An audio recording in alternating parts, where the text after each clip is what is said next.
Conto alla rovescia che va a esaurirsi per la seconda corsa, una prova per cavalli di 4 anni a reclamare. Sono in 13 al via, all'1 Denapax, 2 Dina del Brenta, 3 Delivery dei Mag, 4 Dallasti, 5 Dudovica Jet, 6 Dawson dei Greppi, in seconda fila 7 da B Etoile, 8 Daddy P, 9 Diletta Rec, 10 Dursamore SM, 11 Daphne Griff, 12 Divina Grimm, 13 Dulcinea di Casei. Autostart che inizia a raccogliere i partecipanti. Favorita della corsa è Denapax, giocata, quota in discesa dopo l'ottima sgambatura. La macchina entra in retta e li lascia. C'è la rottura di Dudovica Jet, sbagliando anche Daphne Griff. È veloce in partenza Dawson dei Greppi che va a condurre numero nei 5 confronti di Dudovica Delivery dei Mag, Jet, squalificato. mentre all'esterno prova ad avanzare subito dalla seconda fila Diletta Rec. Denapax terza in corda con accanto Dina del Brenta. Se ne vanno i primi 200 metri in 14,1. Dawson dei Greppi ha preso la testa su Diletta Rec che si sistema in seconda posizione precedendo Delivery dei numero Mag. 7 da Poi Denapax, squalificato. il primo quarto di gara se ne va in 28,5. Molto veloce la prima parte con Dawson dei Greppi che, come spesso accade, la presa allegra al comando. Nella sua scia Diletta Rec segue il ritmo.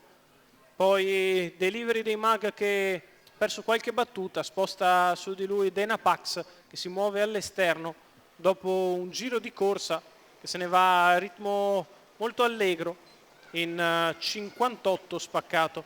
Sulla curva di destra Dawson dei Greppi sempre a guidare su Diletta Rec, Denapax che prova ad avanzare accanto a Delivery dei Mag, poi Dina del Brenta, mentre prova la risalita esterna anche Daddy P, 1,13 il primo chilometro di Dawson dei Greppi che ha lasciato sul posto quasi tutti tranne Denapax che si mette in caccia del battistrada.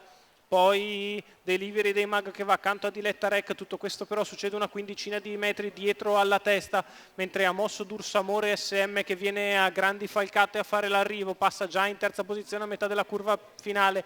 Intanto Denapax si prepara a spostare su Dawson dei Greppi che entra in retta d'arrivo in vantaggio, una frazione in più di 15 per la curva, segno che lo spunto è affievolito. Denapax si infila di dentro, in vantaggio Dawson che si allarga nel finale, Dena che recupera, centropista Dursamore, è in vantaggio Denapax, arriva Dursamore SM a velocità tripla sul palo, è strettissima tra Dursamore SM che è finito fortissimo e Denapax che si è difesa.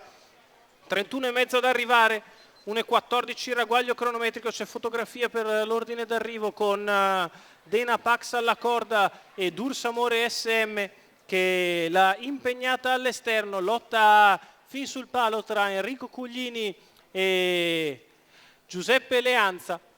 È strettissima con Denapax che potrebbe essersi difesa di un filo da Dursamore SM che è finita forte ma forse un po' tardi. Daniele Cuglini è l'allenatore del figlio di Iglesias, di proprietà della scuderia Perugia 2000. Denapax che è in vantaggio fin sul traguardo, probabilmente si difende dal finish di Dursamore SM al terzo posto, Dawson dei Greppi.